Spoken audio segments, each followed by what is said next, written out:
नमस्कार बच्चों, कैसे हो? ठीक हो?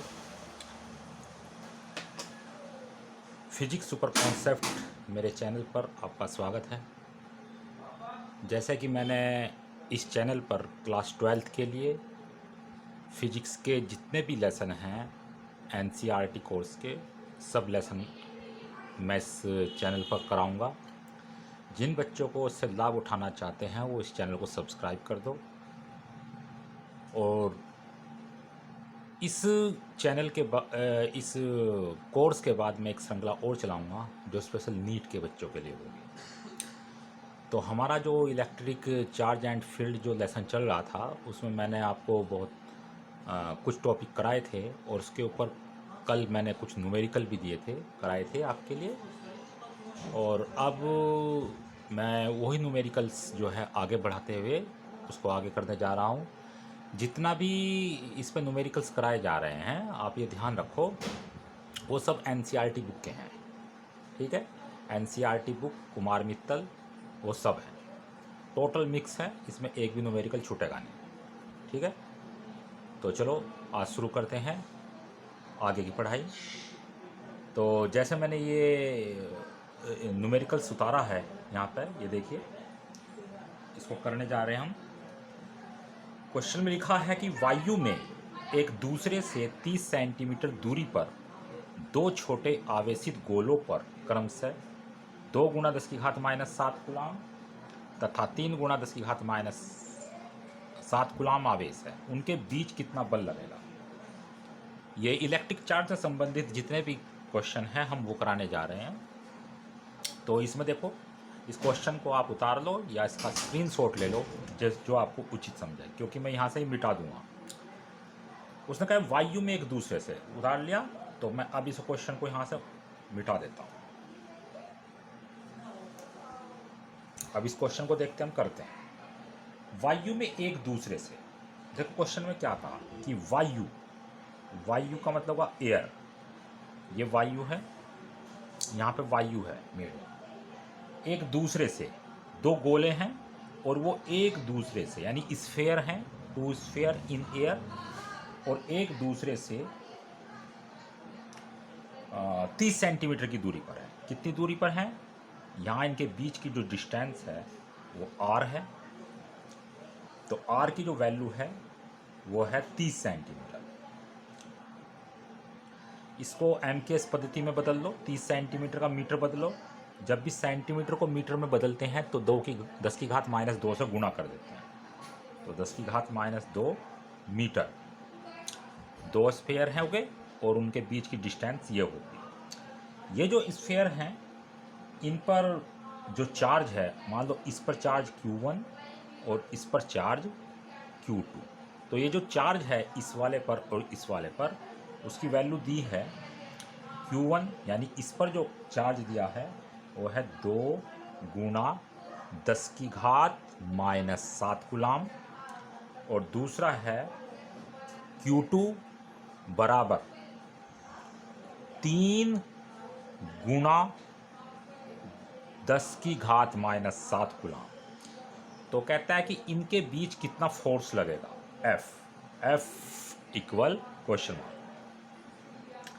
तो देखो चार्ज के आपने कूलाम के रूल्स में पढ़ा है कि दो जो पॉइंट चार्ज होते हैं उनके बीच में, देखो उनके बीच में वो कुछ डिस्टेंस पर जब रखे होते हैं तो उनके बीच में एक फोर्स अप्लाई होता है, ठीक है। तो यहाँ पर दो चार्ज हैं, उनके बीच की डिस्टेंस ये है और उनका चार्ज जो है दिया हुआ है, उनके बीच में कितना फोर्स लगेगा। देखो चार्ज दोनों प्लस प्लस हैं तो ये लाइक चार्ज हैं, अगर लाइक चार्ज हैं तो दोनों के बीच में क्या फोर्स लगेगा, रेपल करेंगे एक दूसरे को, फोर्स क्या करेंगे, प्रतिकर्षित करेंगे।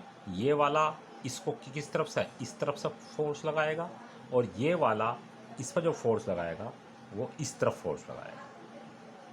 तो कूलाम का रूल क्या कहता है, कूलाम का क्या फॉर्मूला होता है, कूलाम का फॉर्मूला होता है F इक्वल के, देखो यहाँ पे कूलाम के फॉर्मूला होता है 1/4 pi epsilon not Q1 Q2 upon R square, ये होता है। इस पूरे की वैल्यू यहाँ पे जो न्यूमेरिकल वैल्यू होती है वो होती है 9 गुणा 10 की घात 9। ये हो गया Q1 Q2 upon R square. ठीक है, तो हमको इसमें निकालना है कि फोर्स कितना है। तो फोर्स निकालने के लिए हम क्या करेंगे, इसमें वैल्यू रख देंगे।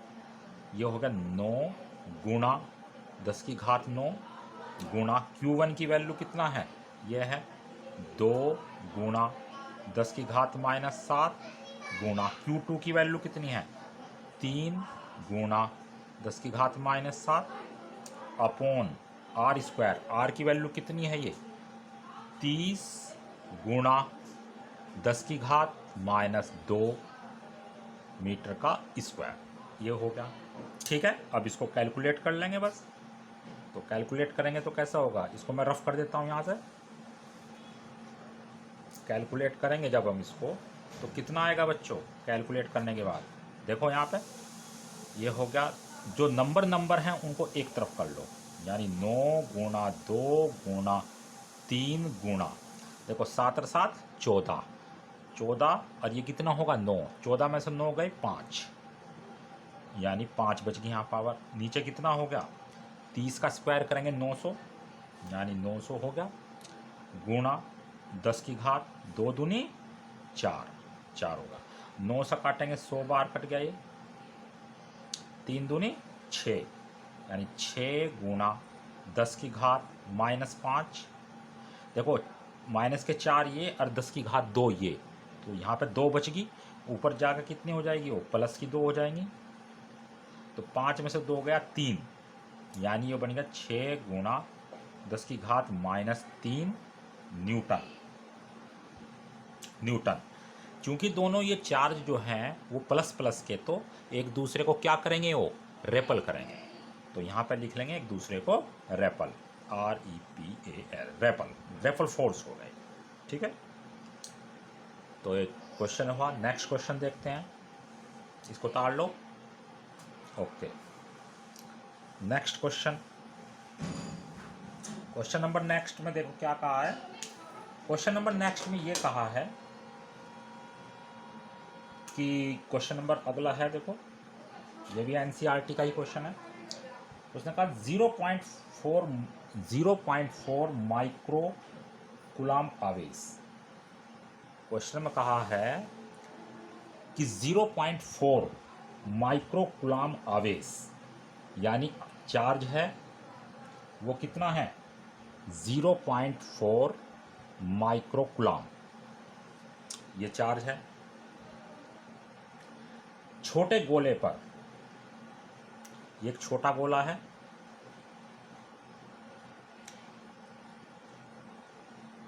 उसने कहा 0.4 माइक्रो कूलम्ब आवेश के किसी छोटे गोले पर किसी अन्य आवेशित गोले के कारण वायु में, चलो इस क्वेश्चन को पहले मैं उतार देता हूँ फिर नहीं तो तुम कहोगे। देखो क्वेश्चन में क्या कह रहा है,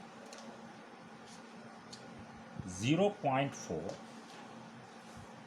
माइक्रो कूलम्ब आवेश के किसी छोटे गोले पर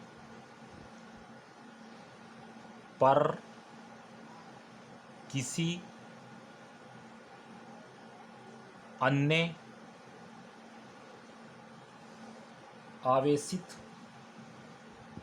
आवेशित गोले के कारण वायु में 0.2 न्यूटन बल लगता है,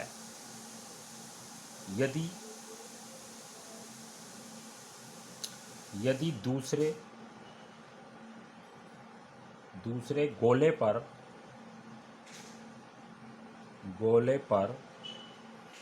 -0.8 न्यूटन, सॉरी माइक्रो कुलाम आवेश हो तो फर्स्ट पार्ट इसका पहला पार्ट है इसका दोनों गोले के बीच की दूरी, दोनों गोलों के बीच कितनी दूरी है, कितनी दूरी है, पहला। दूसरा पार्ट है दूसरे गोले पर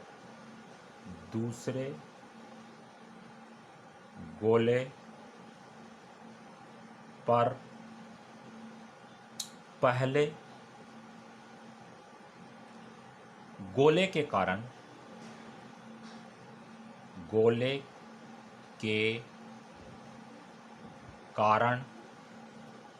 कितना बल लगता है,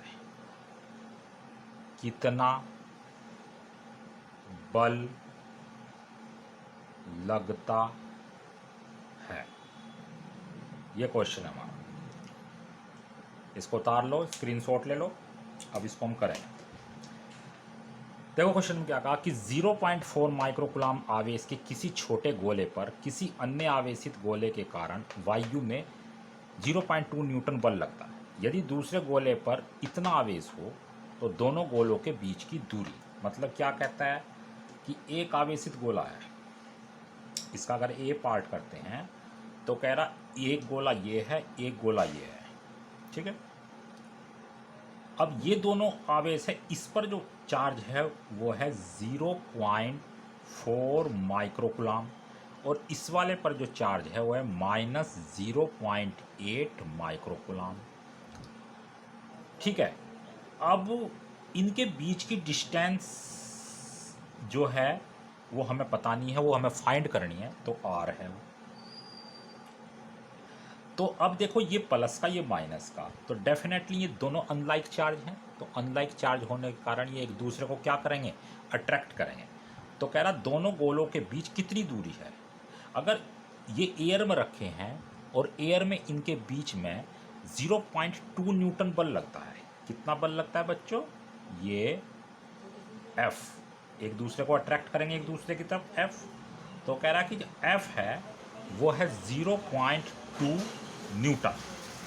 तो R कितना है, क्वेश्चन मार्क, यानी इनके बीच जो R है वो कितना है। तो करें इसका, ये इसका चित्र हो गया, इसको उतार लो। चलो अब हम करते हैं इसको मैं मिटा देता हूँ। तो चलो करते हैं, ये चित्र बना लो इसका। तो देखो कैसे करते हैं हम। फर्स्ट पार्ट इसका, कूलाम का रूल क्या कहता है बच्चों, कूलाम का रूल कहता है कि F equal 9 × 10⁹ Q1 Q2 upon R square. F की वैल्यू कितनी दी हुई है इसमें, पहला हम इसमें हमें निकालना क्या है, हमें इसमें R निकालना है। तो पहले R का फॉर्मूला बनाओ।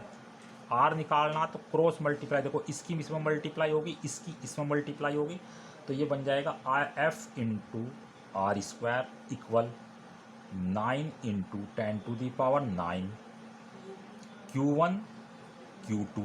और जब R निकाल लेंगे, R स्क्वायर इक्वल, तो ये हो जाएगा 9 × 10⁹ Q1 Q2 अपॉन F।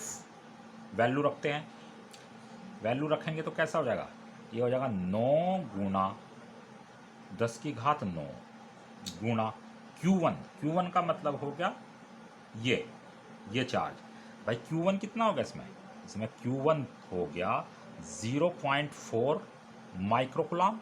देखो MK सिस्टम में जो चार्ज की यूनिट क्या होती है, कुलाम। तो माइक्रो को जब हटाते हैं हम तो 0.4 × 10⁻⁻6 लगाते हैं, ठीक है।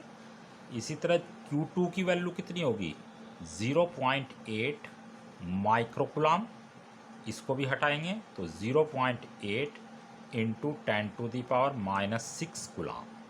ठीक है, और F की वैल्यू कितनी दी हुई है यहाँ? F की वैल्यू है 0.2 न्यूटन। ये चित्र बना लो, हमने सब वैल्यू यहाँ पर निकाल दी है। मिटाते हैं? ठीक, अब इसको कैलकुलेट करते हैं हम। वैल्यू रखो 9 इंटू 10⁻⁹ इंटू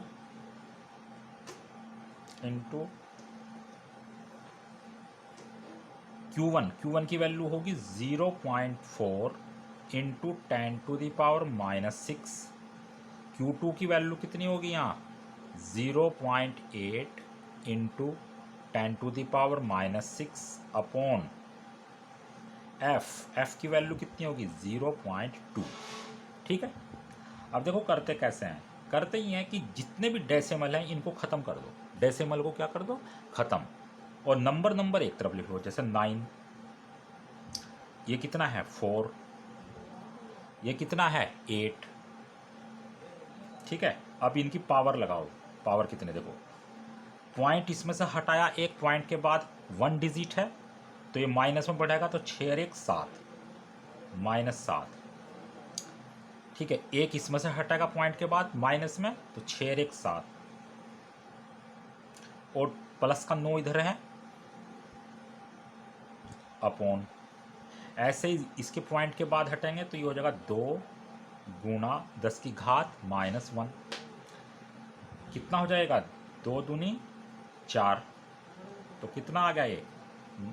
8 दूनी 16, 16 नहीं मैं 144, 144 गुणा 10 की घात। अब देखो ये 9 ऊपर जाएगा, प्लस का होगा, तो 9 और 1 10, 7 और 7 14, 14 में से 10 गए, कितने बच गए? -4। अब यहाँ पॉइंट इसमें कहीं नहीं है तो समझ लो यहाँ पर है, तो यहाँ से डेसिमल जो लाएंगे, यहाँ पर लाएंगे तो कितना हो जाएगा? ये हो जाएगा 1.44 इंटू 10⁻⁻²। ठीक है, इतना हो गया। ये हो गया हमारा r²। क्या हो गया हमारा? r²। ये हमारा r² आया, मीटर। उतार लो उसको। अब हम इसमें r निकाल लेंगे, तो यहाँ पे क्या है? स्क्वायर है, तो इसका क्या करेंगे हम? रूट करेंगे। यहाँ पे r अगर निकाल लेंगे तो इस सब का क्या कर देंगे हम? रूट, यानी 1.44 इंटू 10⁻⁻²। तो इसका जब रूट करेंगे तो ये हो जाएगा 1.2 10⁻⁻², सॉरी इसका आधा हो जाएगा 1। ठीक है, ये हो गया इतने मीटर। क्या हो गया? मीटर। अगर इसको और अच्छा करें, पॉइंट को यहाँ लाएं, तो ये हो जाएगा 12 गुणा 10 की घात -1, इधर से गया -1, तो -1 -2, ये मीटर। क्या हुआ? ये मीटर। और अगर हम इसमें से ये हटा दें तो ये क्या बन जाएगा? ये बन जाएगा हमारा सेंटीमीटर। तो ये हमारा क्या हो गया? आंसर। देखो बच्चों, एक बात समझ लो, अगर आपको ये कैलकुलेशन, जैसे ये पॉइंट इधर से लाते हैं, ये रूट हो गया, यहाँ मीटर को सेंटीमीटर कैसे होगा, अगर ये आपको नहीं होता पता है, क्योंकि आप 12th स्टैंडर्ड में न्यूमेरिकल कर रहे हो, तो ये मुझे कमेंट करके बताओ ताकि मैं आपको इस पर कुछ समझा सकूं। अगर आपने कमेंट नहीं किए तो हम ये मान लेंगे कि आपको ये आता है, क्योंकि ये बताने का मतलब है ज़्यादा समय लगाना, फिर वीडियो और भी ज़्यादा लंबी होती है। ठीक है, ये ऑफलाइन क्लास नहीं है, ऑनलाइन क्लास है। और जो आप हमें कमेंट करते रहोगे, ये नहीं आता तो हम वही बताते चले जाएंगे जहाँ भी प्रॉब्लम है। ठीक है, बाकी सवाल ऐसा हो गया। ठीक है, सेकंड पार्ट में इसके कहा है कि दूसरे गोले पर पहले के कारण कितना बल लगता है, ये उतार लो। ठीक, सेकंड पार्ट में कहता है, सेकंड पार्ट में ये कहता है, इस सेकंड पार्ट में कहता है, इसका सेकंड पार्ट यानी बी पार्ट इसका, इसमें 2 गोले थे ना, ये गोले, इस पर जो चार्ज था ये था 0.4 माइक्रोकूलम, और इस पर था कितना? 0.8 माइक्रोकूलम माइनस में, और इनके बीच की डिस्टेंस अभी निकल कर आई है r = 12 सेंटीमीटर, अभी निकाली है। तो उसने कहा है कि दूसरे गोले पर, ये पहला गोला हो गया, ये दूसरा गोला हो गया, कि दूसरे गोले पर पहला कितना फोर्स लगाएगा, यानी दूसरे गोले पर पहला कितना फोर्स लगाएगा। तो इनके बीच में फोर्स तो ये डेफिनेटली, ये तो हम समझ गए कि इनके बीच में जो फोर्स लगेगा वो अट्रैक्शन फोर्स लगा, क्योंकि ये प्लस का चार्ज है, ये माइनस का, तो ये जो है इसको अपनी तरफ खींचेगा, यानी इस पर क्या फोर्स लगाएगा, अपनी तरफ खींचेगा। तो ये फोर्स एफ जो फोर्स लगाएगा वो कह रहा कितना फोर्स लगाएगा और कौन सा। तो फोर्स तो ये अट्रैक्शन लगाएगा, लेकिन कितना लगाएगा वो हम यहाँ निकाल सकते हैं। F इक्वल 9 × 10⁹ Q1, Q1 का मतलब हो गया Q1 Q2 upon R²। Calculate करेंगे, 9 गुना 10⁻9, Q1 की वैल्यू होगी 0.4 × 10⁻6, Q2 की वैल्यू होगी 0.8 × 10⁻6। ठीक है,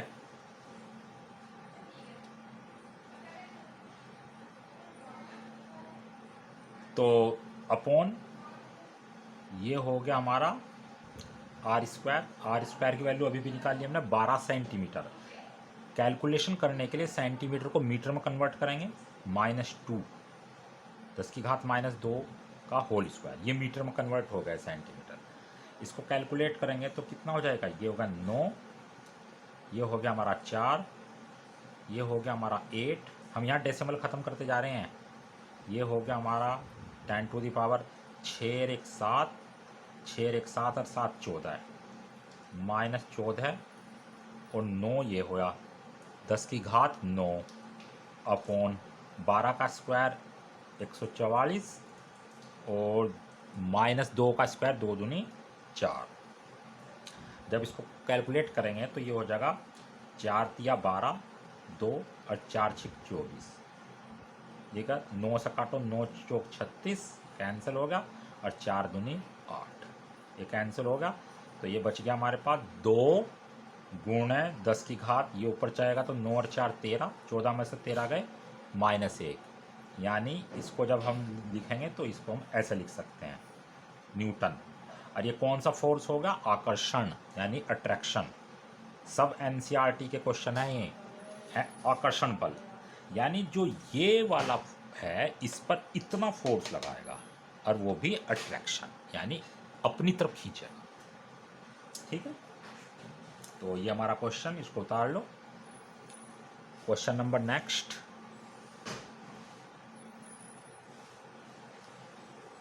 ये कुमार मित्तल के जितने भी आपके एग्जाम्पल हैं और वैसे न्यूमेरिकल हैं सब कराए जाएंगे। तो question number next, question number में नेक्स्ट में ये है कि जांच द्वारा सुनिश्चित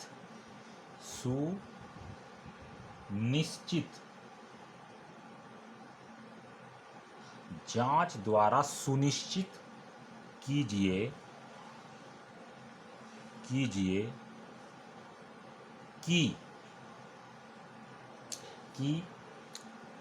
ke² अपॉन GME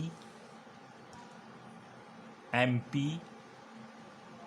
विमाहीन है, यानी डायमेंशनलेस, विमाहीन है। फिर आया इस अनुपात का मान बताइए।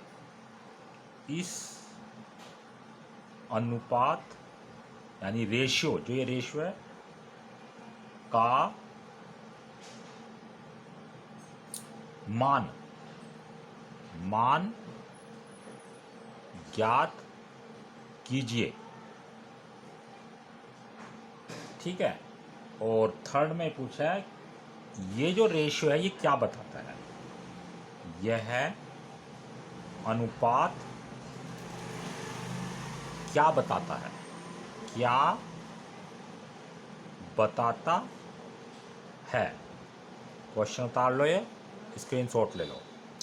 देखो इस क्वेश्चन में हमें क्या क्या 3 चीज़ें, उसने कहा कि चेक करो, जांच द्वारा सुनिश्चित कीजिए, यानी प्रूफ करो ये जांच द्वारा इसको कि K E square upon G M E M P विमाहीन है। पहला क्वेश्चन तो कि ये प्रूफ करना कि क्या इसकी कोई विमा है, डायमेंशन है इसकी कोई डायमेंशन है। पहले तो ये इस रेशियो की क्या कोई डायमेंशन है। दूसरे में है कि इस अनुपात का मतलब रेशियो, क्या इस रेशियो का कोई मान है, वो बताना है, वैल्यू बतानी है। तीसरा बताना है कि यह अनुपात यानी ये रेशियो में क्या बताता है। तो स्टेप बाय स्टेप एक एक पार्ट करते हैं। सबसे पहले मैं प्रूफ करेंगे कि क्या ये विमाहीन है। विमाहीन का मतलब क्या इसकी कोई डायमेंशन है कि नहीं है। तो चलो शुरू करते हैं, इसको उतार लो। ठीक है, तो चलो देखो करते हैं शुरू। सबसे पहले हम इसका पहला पार्ट करते हैं। क्या रेशियो है हमारा K E square upon G M E M P. हमें ये प्रूफ करना क्या इसकी कोई डायमेंशन है या बीमा है इसकी, ये बीमाहीन है क्या ये, इसको हमको कैलकुलेट करके इसकी कोई बीमा नहीं आनी चाहिए, यानी कोई भी डायमेंशन नहीं आनी चाहिए, ये प्रूफ करना। देखो के ई स्क्वायर है क्या, के का मतलब आपने ये पढ़ा है अभी अभी जो चार्ज वाला चैप्टर है कि एफ इक्वल के Q1 Q2 upon R square, ये पढ़ा है। तो ये के, ये वाला के है। Q1 Q2 का मतलब ये हो गया कि यहाँ भी E और यहाँ भी E, यानी दो चार्ज हैं। यहाँ पे Q1 Q2 ना कह के यहाँ पे E यानी इलेक्ट्रॉन इलेक्ट्रॉन का चार्ज है, इलेक्ट्रॉन इलेक्ट्रॉन का चार्ज है यहाँ पे। तो वो E रखेंगे तो E स्क्वायर बन गया। ऐसे ही यहाँ पर ये तो हो गया हमारा इलेक्ट्रोस्टैटिक फोर्स। दूसरा होता है हमारा ग्रेविटेशनल फोर्स, ये तो हो गया इलेक्ट्रोस्टैटिक फोर्स। और एक हो गया हमारा एफ जी ग्रेविटेशनल फोर्स, वो है जी M1 M2 upon R square, कक्षा 11th में पढ़ा है आपने। M1 का मतलब यहाँ हो गया इलेक्ट्रॉन और M2 का मतलब होगा यहाँ पर प्रोटॉन। तो इसका मतलब ये है कि इसको इससे कैंसिल करा तो ये रेशियो आया, यानी इलेक्ट्रोस्टैटिक फोर्स और ग्रेविटेशनल फोर्स का ये जो दिया है ये रेशियो आया है, यानी ये हो गया हमारा F E upon F G. ये हो गया के, यहाँ पे ई रख दिया तो ई स्क्वायर अपॉन ये जी, और ये हो गया इलेक्ट्रॉन का मास और ये हो गया प्रोटॉन का मास। तो ये इस तरह से कैलकुलेट करके ये दे दिया मेरा। तो ये बताना है कि क्या ये इसकी कोई डायमेंशन है। पहली बात तो इसकी कोई डायमेंशन होगी ही नहीं, लेकिन वो हमें प्रूफ करके दिखाना है, क्योंकि यहाँ से न्यूटन से न्यूटन कैंसिल, तो कोई डायमेंशन होने की नहीं। तो कैसे होगा उसको आप समझेंगे। देखो बच्चों, सबसे पहले आप के की डायमेंशन रखो। डायमेंशन निकालनी आती है आपको, अगर नहीं आती है तो 11th में डायमेंशन का वाला चैप्टर है, वो आपको समझना पड़ेगा। पहले के की निकालते हैं। देखो के की डायमेंशन एफ इक्वल के Q1 Q2 की जगह हमने ई स्क्वायर ई रख दिया तो ई स्क्वायर अपॉन आर स्क्वायर।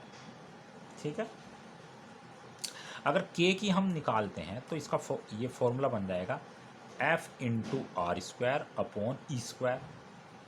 ये हो गया। एफ की डायमेंशन क्या होती है MLT-2, और आर का मतलब क्या होता है दूरी, तो ये होगा एल स्क्वायर अपॉन ई का मतलब क्या है चार्ज। चार्ज की यूनिट क्या होती है, चार्ज की यूनिट होती है AT, और इसका स्क्वायर।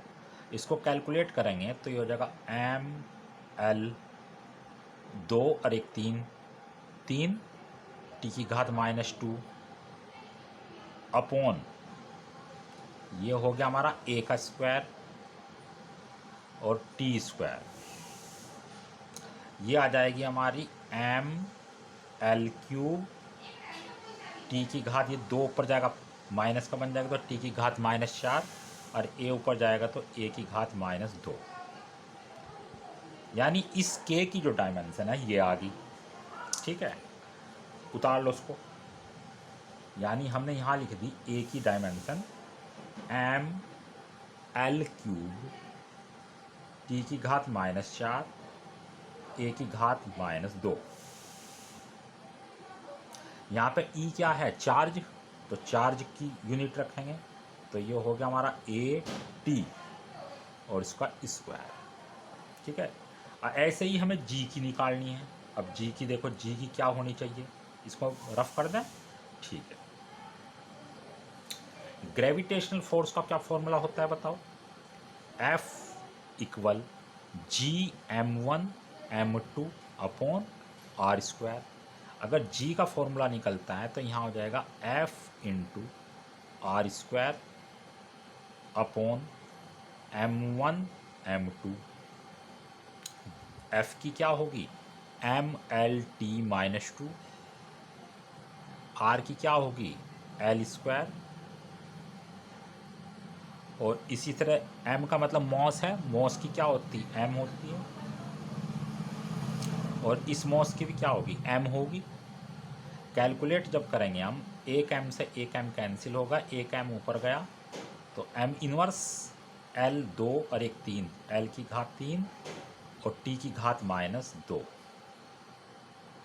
तो इस तरीके से हमारे ग्रेविटेशनल ये कांस्टेंट है, इसकी निकल गई। तो ये हो जाएगा हमारा m इनवर्स l की घात 3 और t की घात -2।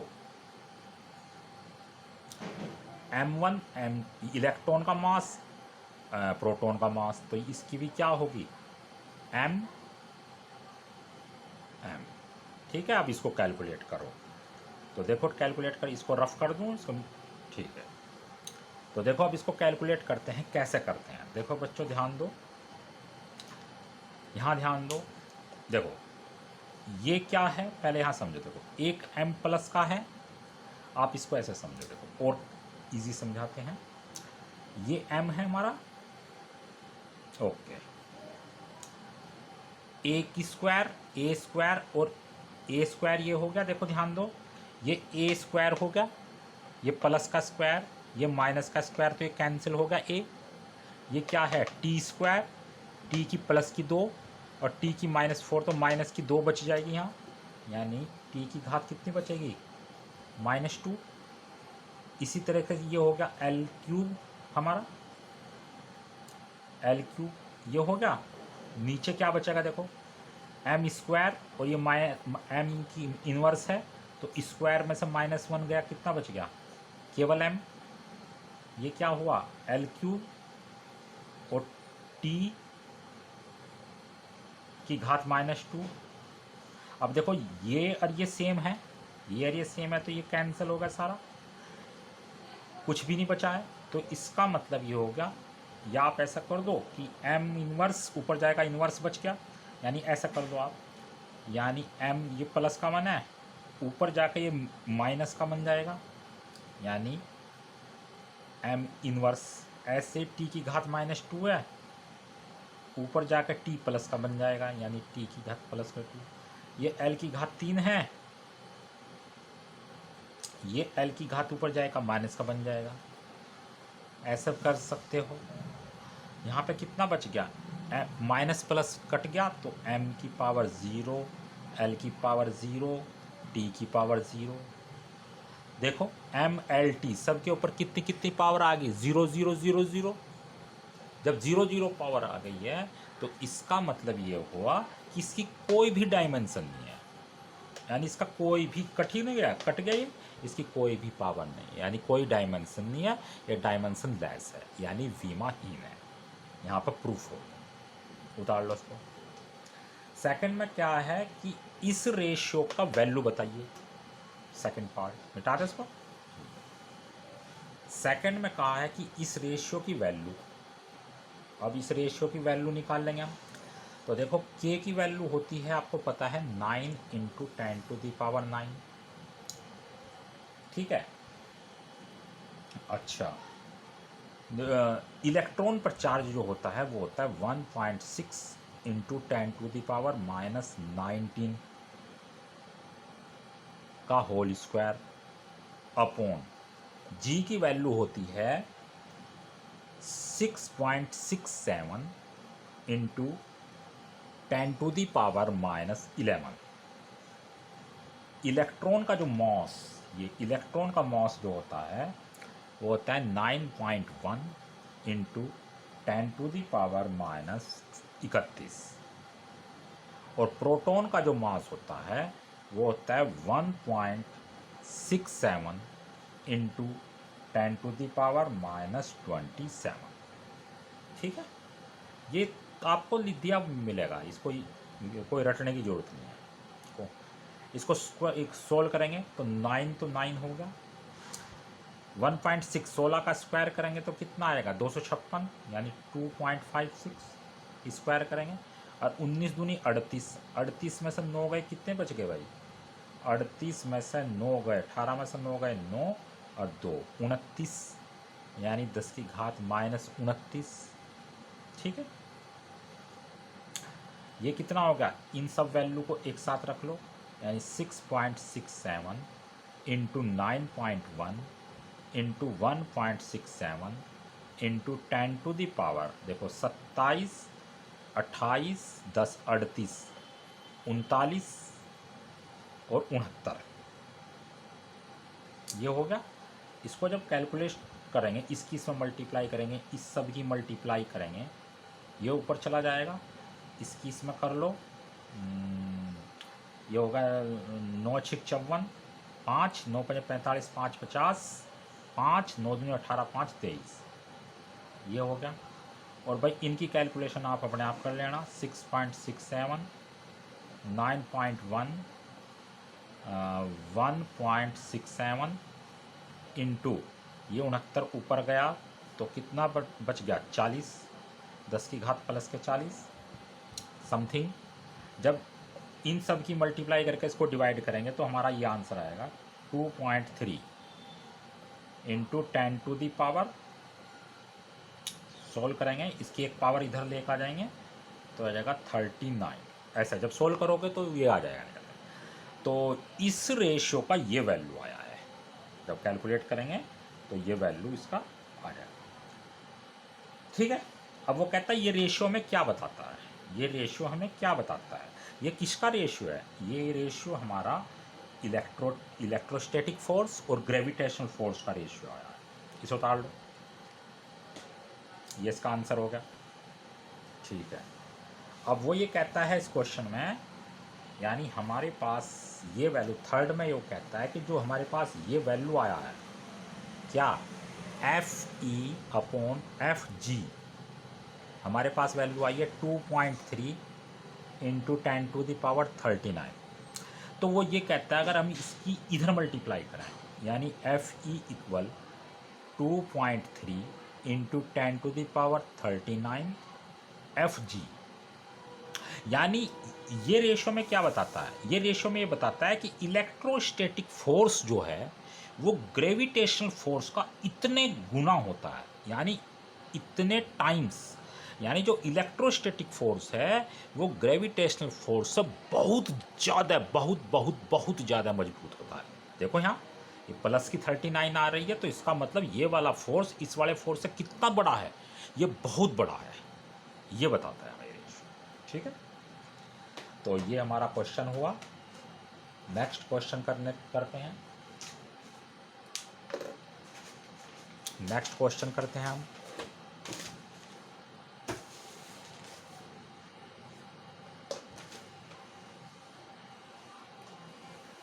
अब देखो नेक्स्ट क्वेश्चन करते हैं, क्वेश्चन लिख देता हूँ पहले मैं, ये भी एनसीईआरटी का क्वेश्चन है। नेक्स्ट क्वेश्चन तो कह रहा है 4 बिंदु आवेश, 4 बिंदु, बिंदु का मतलब पॉइंट, बिंदु आवेश, 4 बिंदु आवेश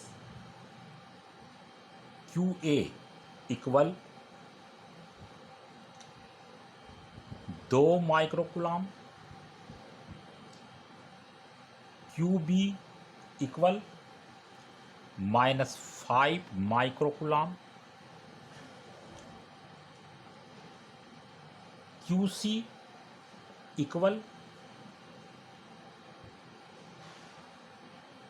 2 microcoulomb, QD equal -5 microcoulomb, 10 centimetre भुजा के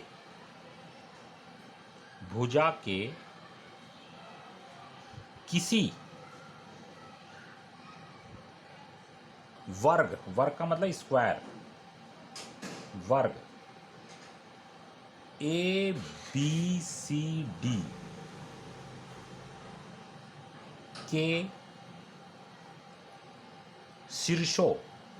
शीर्षों का मतलब है कॉर्नर, शीर्षों पर स्थित हैं,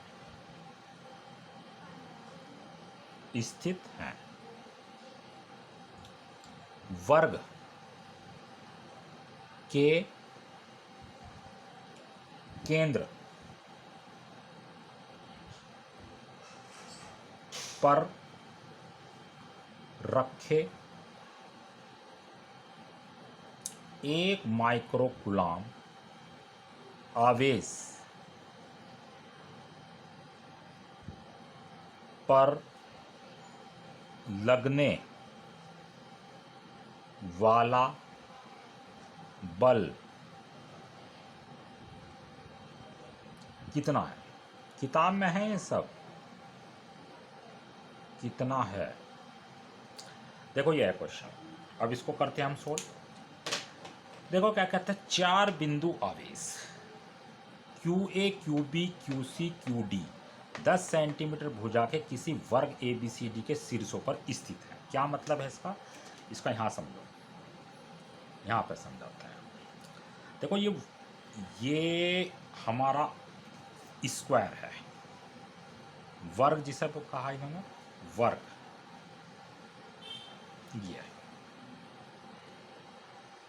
ये है।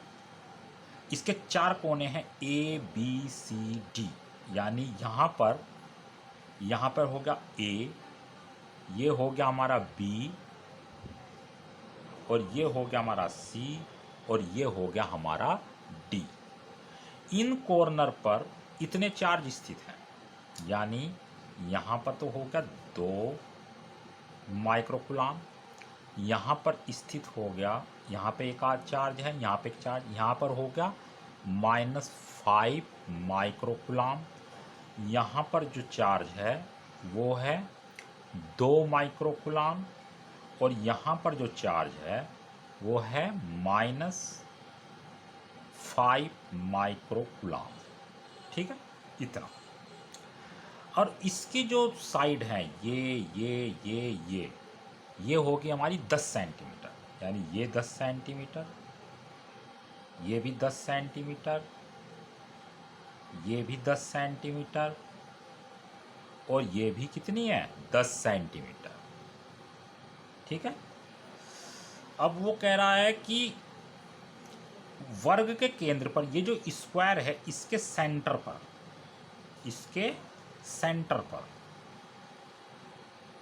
सेंटर का मतलब क्या हुआ, यानी अगर ये इसका क्या है डायगोनल, तो यहाँ पे मिलाया हमने ये इस डायगोनल को मिलाया और इस डायगोनल को मिलाया, तो ये इसका सेंटर होगा। यहाँ इस सेंटर पर वो कह रहा है कि 1 माइक्रोकुलाम 1 माइक्रोकुलाम इतना चार्ज है यहाँ पर। तो कह रहा ये जो 1 माइक्रोकुलाम चार्ज है इस पर कितना फोर्स लगेगा, इसके कारण, इसके कारण, इसके कारण, इसके कारण, नेट कितना फोर्स लगेगा ये बताना है कि इस पर जो फोर्स लगेगा वो कितना फोर्स लगेगा। ठीक है, ये मैं रफ कर देता हूँ। ठीक है, ये हो गया। अब इस क्वेश्चन को समझते हैं। देखो बच्चों, आपने प्रिंसिपल ऑफ सुपरपोजिशन पढ़ लिया है, तो उससे करो। देखो ये प्लस का चार्ज है और ये प्लस का चार्ज है, ये प्लस का इस वाले प्लस पर जब फोर्स लगाएगा, दोनों प्लस प्लस है तो इसको रेपल करेगा, यानी मान लो ये इस पर फोर्स जो लगाएगा वो इसको इस तरफ लगाएगा, यानी ऐसा है। ए वाला इस पर फोर्स लगा रहा है, मान लो एफ ए, तो इसको क्या करेगा, ये इसको रेपल कराएगा, यानी इस तरफ भगाएगा। ऐसे ही ये एफ सी जो है ये भी प्लस का, ये भी प्लस का, तो ये इस पर कैसा फोर्स लगाएगा, रेपल उस तरफ लगाएगा। ये सी वाला है तो ये इस पर कितना फोर्स लगा रहा है, मान लो एफ सी, ठीक है, ओके। ऐसे ये माइनस वाला इस प्लस वाले पे क्या फोर्स लगाएगा, ये माइनस प्लस अपनी तरफ खींचेगा, अपनी तरफ खींचेगा, तो ये बी वाला इसको अपनी तरफ खींचेगा, यानी इस तरफ, तो ये होगा एफ बी। इसी तरीके से ये माइनस वाला इस प्लस वाले को अपनी तरफ खींचेगा, यानी ऐसे, ये हो गया हमारा, ये डी वाला इसको अपनी तरफ खींच रहा है तो एफ डी। ये इसका चित्र बन गया, इस चित्र को उतार लो आप। तो वो ये कह रहा है कि देखो इस पर कितने फोर्स है, इसके कारण इतना फोर्स, इसके कारण इतना फोर्स, और इसके कारण इतना फोर्स, इसके कारण इतना फोर्स, तो टोटल नेट कितना हुआ इसके ऊपर, हम ये देखेंगे टोटल नेट कितना हुआ। अच्छा बच्चों एक बात बताओ, जैसे ये वाला इस पर इतना फोर्स लगा रहा है, यहाँ से यहाँ तक जो डिस्टेंस है, अब ये डायगोनल है, देखो ये डायगोनल है, डायगोनल है, तो ये जो डायगोनल हैं एक दूसरे को कहाँ बीच में काट रहे हैं, बिल्कुल एकदम बीच में काट रहे हैं। तो जब बीच में काट रहे हैं इसका मतलब जितनी डिस्टेंस या है उतनी ही डिस्टेंस या है, इसी तरीके से जितनी डिस्टेंस या है उतनी ही डिस्टेंस या है। समझ में आ रही ना बात। कोई दो चार्ज, जैसे ये वाला चार्ज, तो पहले हम इसकी बात करते हैं, ये इस पर फोर्स लगा रहा है इतना, यानी एक 2 माइक्रोकुलाम चार्ज है, एक 1 माइक्रोकुलाम चार्ज है, ये इस पर इतना फोर्स लगा रहा है। अगर हम इसकी वैल्यू देखते हैं तो कितनी होगी, देखो यहाँ पर होगी एफ ए। अगर हम देखते हैं तो एफ ए की वैल्यू कितनी होगी, वो होगी के Q1 Q2 upon R square. समझ में आ रही बात। अगर हम के को के ही रहने दें वैल्यू ना, Q1 की वैल्यू यानी ये 2 माइक्रोकुलाम, ठीक है 2 माइक्रोकुलाम, और ये होगी हमारी 1 माइक्रोकुलाम, और अपॉन आर स्क्वायर, क्योंकि यहाँ से यहाँ तक की डिस्टेंस हमें पता नहीं, मान लेते हैं अभी ए ओ, ये ओ पॉइंट है मान लो, तो यहाँ से यहाँ तक की डिस्टेंस हमने ए ओ मान ली, चलो ये ठीक है, ये आ गई हमारी वैल्यू, यानी इसकी वैल्यू ये आ गई। अब इधर से देखो ये वाला इस पर इतना फोर्स लगा रहा है, जब ये और ये भी हम इसमें अप्लाई करेंगे, अगर एफ सी की वैल्यू जब निकालेंगे तो के ही रहेगा। Q1 Q2 ये भी 2 माइक्रोकुलाम था, ये भी 2 माइक्रोकुलाम है, तो यहाँ 2 इंटू ये भी यहाँ पे कितना है, यही 1 ही है, तो 1 अपॉन यहाँ से यहाँ तक की डिस्टेंस जितनी है वो इतनी ही डिस्टेंस ये है, यानी दोनों सेम है, यानी हम इसको ओ सी को ए ओ लिख सकते हैं, यानी ये भी ओ ए के बराबर होगी। आप ये नहीं देख रहे हो कि ये एफ ई की वैल्यू भी यही आई है और एफ सी की वैल्यू भी यही आई है, क्या आ रही है नहीं है, ये तो सिर्फ समझाने के लिए कह रहा हूँ मैं, है क्या आ रही है। जितना फोर्स ये इस पर लगाएगा उतना ही फोर्स ये इस पर लगाएगा, लेकिन दोनों में डिफरेंस क्या है, दोनों में डिफरेंस क्या है कि जो इसके द्वारा जो फोर्स है वो इस तरफ लगेगा और जो इसके द्वारा फोर्स है वो इस तरफ लगेगा, यानी दोनों वैल्यू तो दोनों की सेम है, मैग्नीट्यूड दोनों के सेम है, लेकिन उनकी डायरेक्शन अपोजिट है। तो हम ये नहीं कहेंगे कि जो एफ ए यानी दोनों जो है एफ ए दोनों वैल्यू इक्वल है, दोनों वैल्यू क्या है इक्वल है, लेकिन अपोजिट डायरेक्शन में। माइनस का मतलब क्या है, अपोजिट डायरेक्शन में। इसी तरीके से यहाँ -5 माइक्रोकुलाम, ये भी देखो -5 माइक्रोकुलाम, ये डिस्टेंस सेम है, तो जितना ये फोर्स लगाएगा इस पर उतना ये फोर्स लगाएगा, लेकिन दोनों अपोजिट डायरेक्शन में। तो यहाँ पे इसी प्रकार हम ये कह सकते हैं, इसी प्रकार हम ये कह सकते हैं कि इसके द्वारा लगाया गया फोर्स यानी एफ बी वो इक्वल है -एफ डी के, यानी ये दोनों सेम है, तो फिर क्या होगा? फिर अब इस पर टोटल नेट फोर्स कितना हुआ? अध्यारोपण का सिद्धांत क्या बताया? सुपरपोजिशन। वो कहता है किसी भी चार्ज में, अगर किसी सिस्टम में बहुत सारे चार्ज रखे हैं तो किसी एक चार्ज पर हम टोटल नेट फोर्स निकाल सकते हैं। अगर इस पर नेट फोर्स निकालना है हमें, यहाँ पर दिखाता हूँ, टोटल यानी FO, यहाँ पर इस वाले पर नेट फोर्स निकालना है, F नेट, तो किसके बराबर होगा? यानी इसके द्वारा लगाया गया फोर्स FA, डायरेक्शन सहित, यानी वेक्टर FA। क्या कहता था सुपरपोजिशन प्रिंसिपल? कि किसी सिस्टम में अगर बहुत सारे चार्ज रखे हैं तो उनमें से किसी एक चार्ज पर लगने वाला नेट फोर्स अलग